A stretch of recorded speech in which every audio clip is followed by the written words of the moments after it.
বর্তমান স্বাধীন দেশে কেমন আছেন? ভালো নাই কাকা, ভালো নাই। স্বাধীন দেশে কেমন আছেন? ভাই দেশ তো স্বাধীন হয় নাই। আমি তো মনে করি আগেই ভালো ছিল, বিএনপি সাপোর্টার ছিলাম, কিন্তু এখনো মনে করেন বিএনপির আস্থা রাখতে পারি না। মানুষ হলো 100 ভোট পাইছে। শেখ মুজিবুর রহমান 100 তে 120% ভালো ছিল। হ্যাঁ, শেখ হাসিনা সরকার ছিল তখন কি ভালো ছিলেন? হ্যাঁ, খুব ভালো ছিল, আরামসে কাম করছি, কোনো সমস্যা নাই। তাহলে আজকে যদি আমি বলি শেখ হাসিনা দেশের মধ্যে আছেন এবং কালকে যদি এরকম সুমনের মতো, ব্যারিস্টার সুমনের মতো মাটি ফুঁড়ে বের হন, তাহলে খুব বেশি অবাক হওয়ার কি কারণ আছে? কোমলমতি ছাত্রদের আন্দোলনের সুযোগ নিয়ে যারা শত্রুতা সাধন করবে, শত্রুতা সাধনের চেষ্টা করবে, তাদের ভবিষ্যৎ ভালো হবে না। বর্তমান অন্তর্বর্তীকালীন সরকার কি বাকশাল ফর্মুলায় এগোচ্ছে? এরকম প্রশ্ন এবার তৈরি হলো, এবং প্রশ্ন তৈরি হলো সরকারের পক্ষের মানুষদের পক্ষ থেকে। পার্বত্য চট্টগ্রাম নিয়ে নয়া রাষ্ট্রের ভৌগোলিক সীমানার নকশা এঁকেছে বিদ্রোহীরা। জাতীয় পতাকাও তৈরি হয়েছে। সেই নকশা আবার ইসরায়েলের জাতীয় পতাকার মতো। ইসলামিক রাষ্ট্রে ইসরায়েলের আদলে পতাকা উঠছে। নির্বাচন বিলম্ব করার জন্য, বাংলাদেশে নির্বাচন না দেওয়ার জন্য কি মেটিকুলাস ডিজাইন প্ল্যান সে তৈরি করেছে। দর্শক, আপনাদের কি মনে হচ্ছে শেখ হাসিনা বাংলাদেশে আছেন এবং আত্মগোপনে আছেন? দিনে দিনে বের হচ্ছে গোপন গোপন তথ্য। হঠাৎ করেই কি শেখ হাসিনা সবার সামনে হাজির হবেন? খুবই গুরুত্বপূর্ণ হতে যাচ্ছে আজকের এই খবরটি। পুরো খবরটি না টেনে দেখতে থাকুন। ব্যারিস্টার সুমন গর্ত থেকে বের হলো, বাংলাদেশের মাটি থেকে বের হলো, মনে হলো যেন সে আকাশ বা মাটি ফুঁড়ে তাই সে উদয় হয়েছে। সে তো আমেরিকা চলে গিয়েছিল, সে একটি ভিডিও প্রকাশ করেছিল সেটা নিয়ে, যেটি আগে থেকেই তৈরি করা ছিল, প্ল্যান করা ছিল। তো সেদিন কি আপনারা বিস্মিত হননি যেদিন বের হলো ব্যারিস্টার সুমন?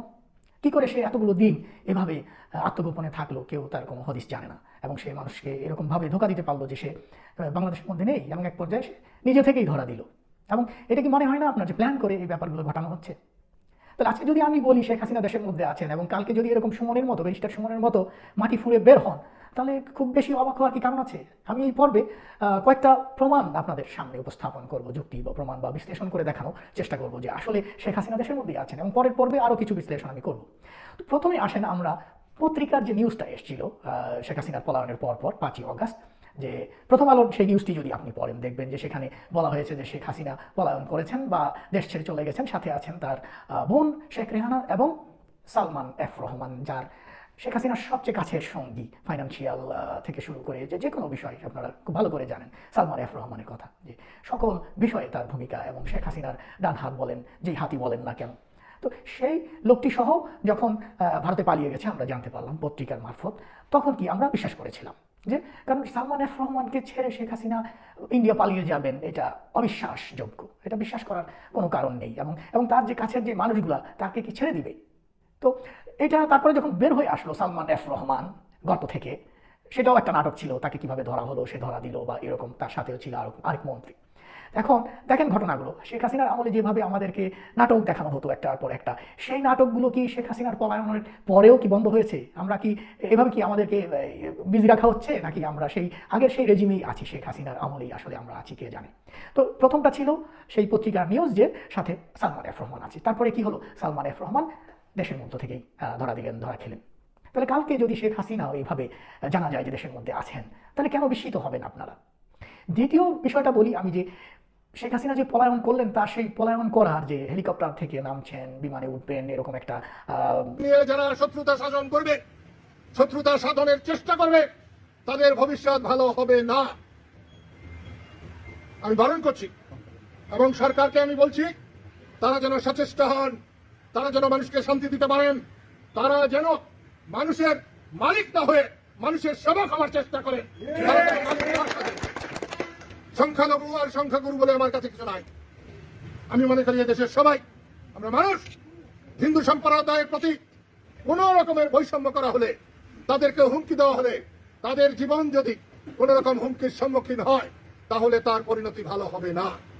আমি আবারও বলছি, প্রিয় বন্ধুরা, এই সময় আমার দলের অসংখ্য কর্মীরা এখানে উপস্থিত হয়েছে, আমি খুব খুশি হয়েছি।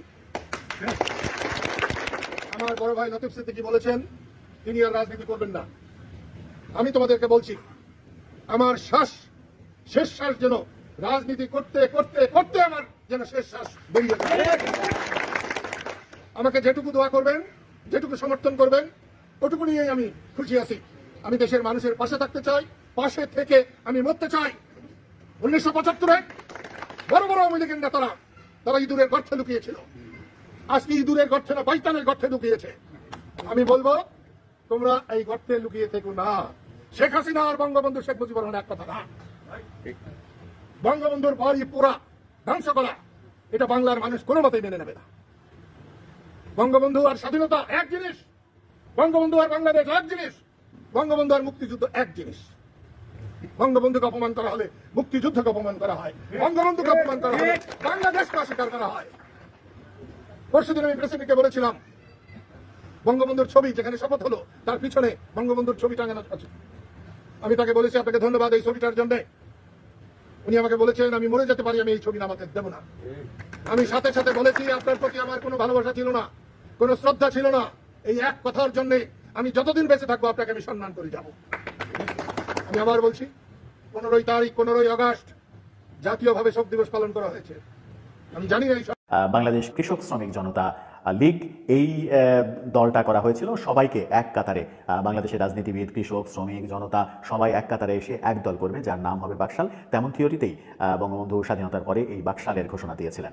কিন্তু সেই বাকশাল নিয়ে তারপরে বঙ্গবন্ধু হত্যাকাণ্ডের পরে নানা রকমভাবে সমালোচনা হয়েছে। বাকশালকে এক দলের শাসন কায়েম করতে চেয়েছিলেন বঙ্গবন্ধু, এমনভাবে সমালোচনা করা হয়েছে। কিন্তু সেই বাকশালকে আবার ফিরে আসছে, যে সমালোচনা করা হয় বাকশালকে নিয়ে, যারা সমালোচনা করেন এখন তারা সরকার এবং সরকারের কাছের মানুষ হিসেবে পরিচিত।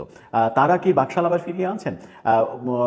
প্রধান উপদেষ্টা ডক্টর মোহাম্মদ ইউনূস যে ঐক্যের ডাক দিয়েছেন, সবাইকে নিয়ে যে ঐক্যের ডাক দিয়েছেন, সেই ঐক্যের মাধ্যমে কি বাকশালের চিন্তাভাবনা করা হচ্ছে, বাকশালের নকশা ফিরে আসছে?